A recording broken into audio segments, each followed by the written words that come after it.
Welcome to Unique Speak, a show where every week we talk about three unique individuals. I'm your host, Nick Plesha, and this week we're talking about individuals with disabilities. Our first guest is a fitness guru and nutritionist, so please give a warm welcome to Aaron Newman.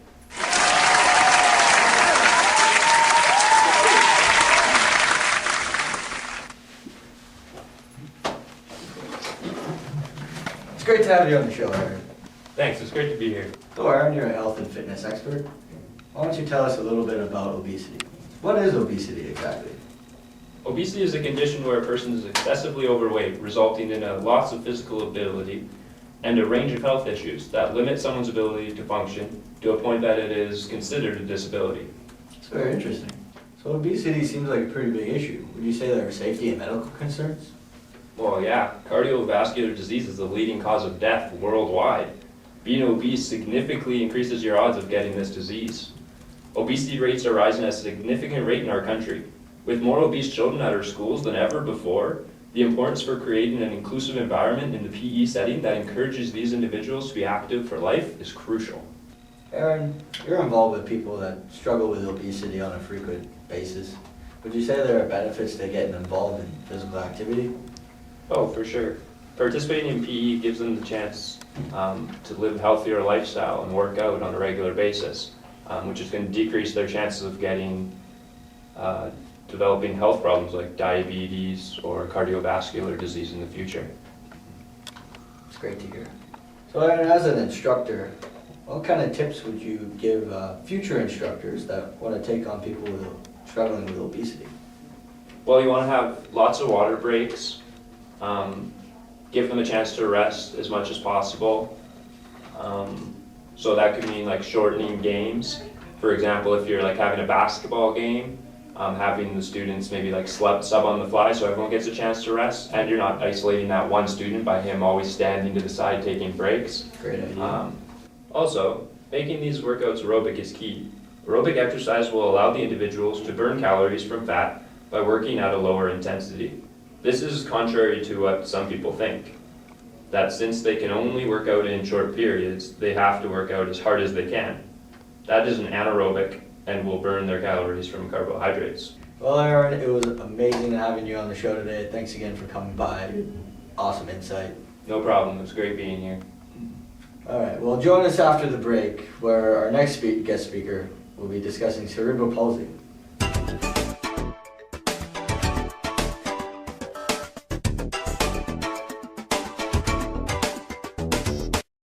It took humans 1 million years to learn how to walk and 1 generation to forget. We have become one of the most obese nations in the developed world. Walking regularly is the best exercise, and people who walk before and during work are generally healthier and more productive. So let's get walking again. Friday the 27th of November is Diabetes Australia Walk to Work Day. Register now at walk.com.au and help raise funds for Diabetes Australia. Welcome back to the show. Our next guest is a medical specialist. Please welcome Dr. Zachary Wild.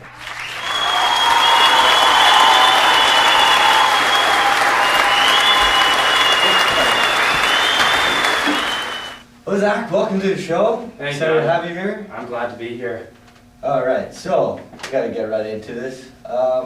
You're a specialist with cerebral palsy, correct? I am indeed, yes. All right, so why don't you tell our viewers exactly what cerebral palsy is? Well, cerebral palsy, it's considered as a neurological disorder. It normally occurs when there's brain damage that happens during the development of the child's brain.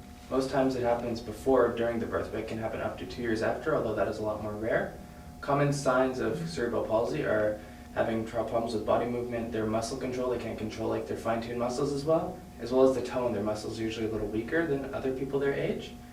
It also can affect their reflexes as well as their coordination. Another thing is that they usually have a gait disturbance, whereas maybe their legs, like their toes turn inwards when they walk, which really can affect their balance and their posture as well. Oh, that's very interesting. Never knew that before. So dealing with individuals that have cerebral palsy, there must be some safety and medical concerns. Oh, of course. Well, working with clients with cerebral palsy, one thing is that since their balance is weaker than other people their age, they're prone to having falls and accidents of that type. Another thing is that so with a weaker muscle tone, they can fatigue very quickly. And then one final note as well is that in some clients' cases, they have a history of seizures, so that's always something that you have to watch out for with them. You seem like you really know your stuff. Oh, shucks. So despite the safety and medical concerns, there are a number of individuals that participate in physical activity. So what kind of benefits do these individuals have? Oh, well, for physical activity, it can have a great number of benefits for clients with cerebral palsy. It can help them like strengthen their muscle tone, it can help them increase their balance, it can help them with their coordination. And also there's the benefits, like if they can find a team sport like bocce ball or sledge hockey, it can like really help them find social connections and make bonds with other people in the community.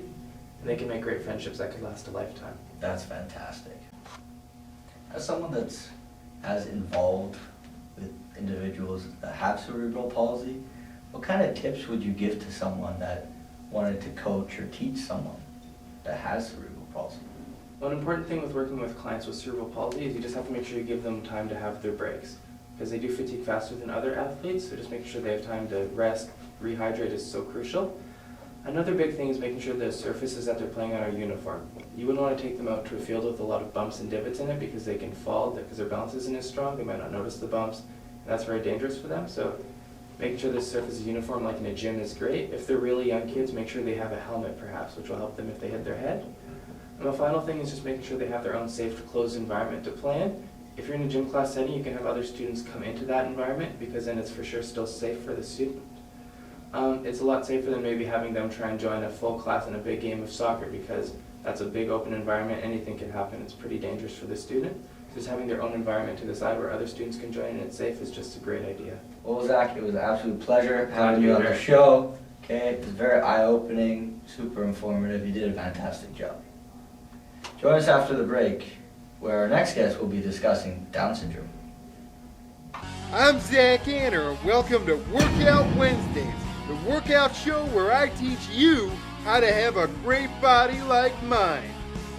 This week we're going to be doing pull-ups, and I know a lot of you are at home thinking, I can't do pull-ups, my body sucks, I suck, my body's the shape of an orange. Well, guess what? I think you just need a little pick-me-up. So, for every pull-up I do, I'm going to be saying something great about you, because you're great and you don't even know it yet. Here's what you need. 1, workout shirt. 2, workout shorts. 3, workout socks. 4, hands. 5, a great attitude. Let's do this. The first thing you gotta do is raise your wheelchair up. If you don't have a wheelchair, stand. This is what it means to be hardcore. Alright, we're ready to be badass. Who's feeling like a workout? Me? You're great! You've got a fantastic attitude! You light up a room! Oh, I can't sit down when I'm doing them. Hold on. I'll back up just a little bit more so I'm having to stand. I don't want to cheat you out of my workout, guys. Those are too easy.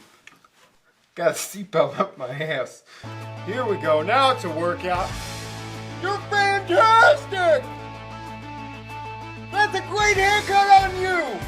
Oh my goodness, this is harder than it looks, but you're still incredible! Keep it up! Hold on, we'll do more. How many was that? Let's try these. See if they're easier. Oh, nope! We're gonna do more. Just a second. Let's do this again, huh? You make the best guacamole, Janine! I never knew you had such a talent for music! I know I'll be the only one to tell you this, but you have a magnificent ass! How many did we do total? Like 6? I think maybe like 10. Oh, well, well, 10's nice. We could do 15. If 10 was that easy. Yeah, you're almost on your way to an awesome body like mine. More? Yeah, one more. Right now, or are you going to take a break? Oh, well, we'll just take a little break. All right, we've taken a little break to recharge our awesome, and now we're ready to go again. You've got a beautiful smile. I love the way you go to the zoo. You can do anything you set your mind to, except for time travel, because that's, impossible due to the laws of physics. No! So, that's the first Workout Wednesday. You're well on your way to being great like me. Hope this brightened your day a little bit. Remember to subscribe for other things as cool as this. Subscribe. All right. Okay, I'm good. I'm just gonna rest in the doorway. Welcome back to Unique Speak. Our final guest is a special education assistant at Rydell High. Please welcome Christina DeTosto.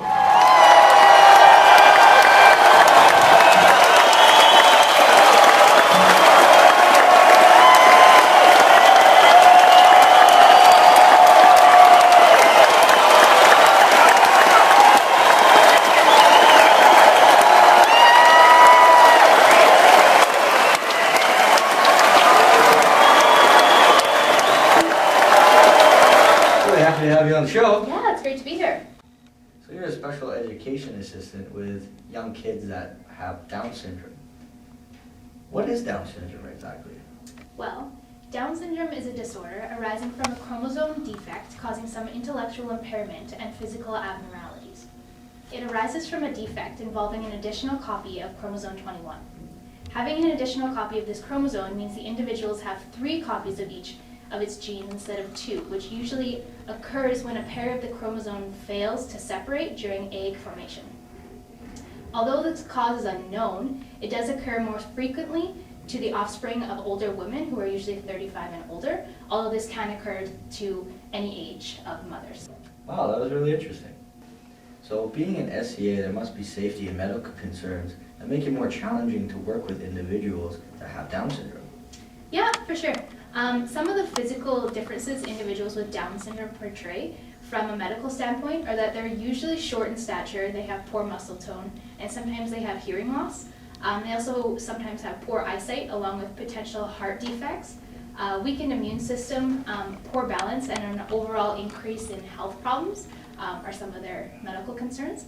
As for safety, individuals with Down syndrome are the same as anyone else, but just need more supervision. Wow, you learn something new every day. So what kind of benefits do individuals with Down syndrome have when they participate in physical activity? Well, there's plenty of benefits for individuals with Down syndrome that participate in physical activity, such as it improves aerobic capacity, muscular strength and endurance.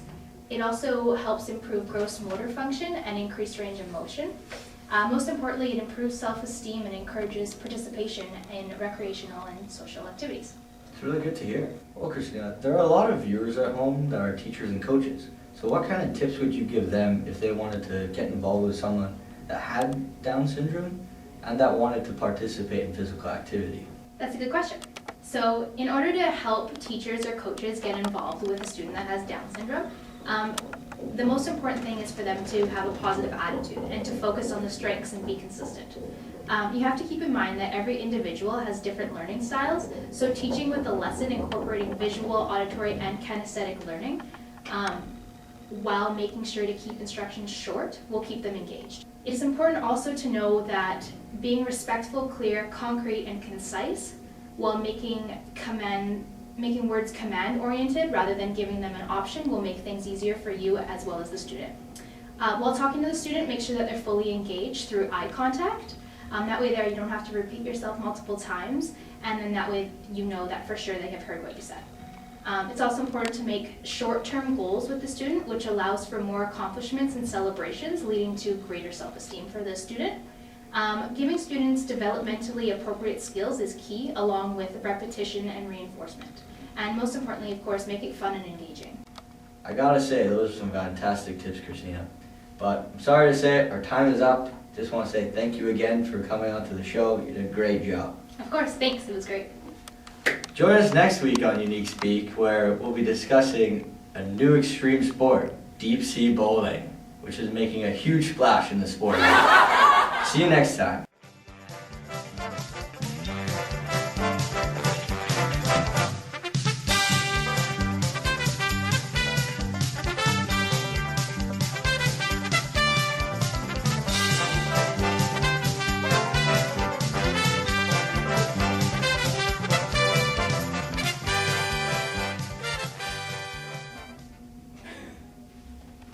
Good start. Okay, Don't okay, even- So, this is my process. This is how I think. Welcome back to the show. Our first guest is Aaron Newman, physical health specialist. Hey, good to meet you. I was gonna say, please welcome Eric Newman.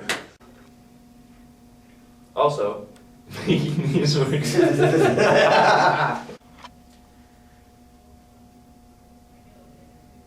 Nice job. As well as their muscle tone, it's usually a little weaker. Also can affect their a flex. So despite the safety and medical concerns, there are a number of and physical abnormalities. Intellectual impairment and physical abnormalities. I didn't even do anything. I didn't even do anything. Do that again. Do what? Your eyebrows. Are they on fleek?